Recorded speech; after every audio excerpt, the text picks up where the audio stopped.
फलस्तीन आतंकवादी समूह हमास के प्रमुख इस्माइल हानिये ने बुधवार को इजराइल पर अपनी हार को छिपाने के लिए गाजा युद्ध में नरसंहार रोकने का आरोप लगाया। हानिये ने अल जजीरा द्वारा प्रसारित एक भाषण में कहा कि इजराइल नित्य नागरिकों के खिलाफ बर्बरता नरसंहार कर रहा है, लेकिन उनकी ये खलनायकी उन्हें भारी पड़ने जा सकती है।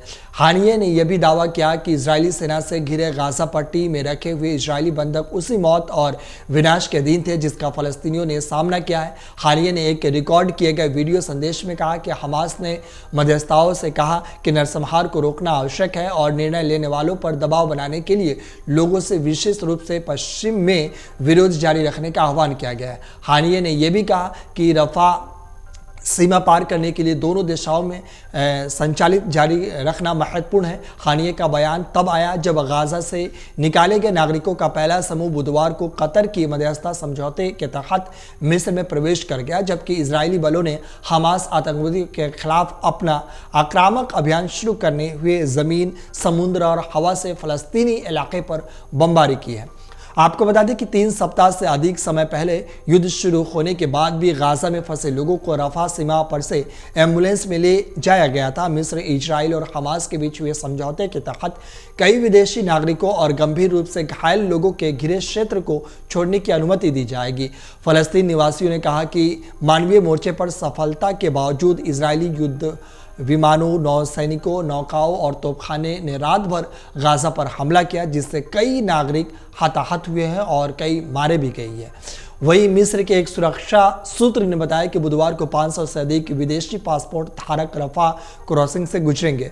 लगभग 200 लोग फलस्तीनी सीमा पर युद्ध क्षेत्र को छोड़ने का इंतजार कर रहे थे। एक दूसरे सूत्र ने कहा कि सभी के बुधवार को बाहर आने की उम्मीद नहीं है और क्रॉसिंग कितने समय तक खुले रहेगा इसकी कोई समय सीमा अभी निर्धारित नहीं की गई है।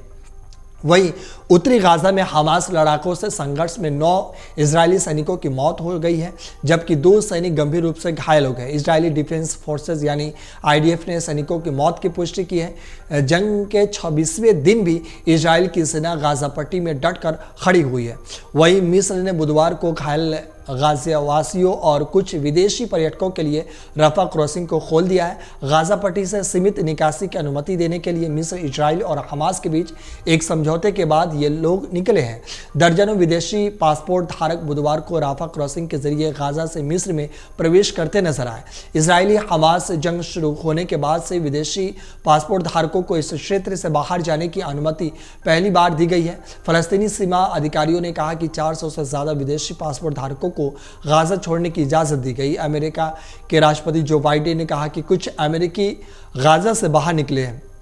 उन्होंने सोशल मीडिया एक्स पर पोस्ट कर कहा कि उम्मीद है कि आने वाले दिनों में और लोग गाजा से बाहर निकलेंगे। अगर आप ये वीडियो YouTube पर देख रहे हैं तो हमारे चैनल को सब्सक्राइब करें और बेल आइकन को दबाना ना भूलें। अगर आप Facebook पर ये वीडियो देख रहे हैं तो हमारे पेज को लाइक करें।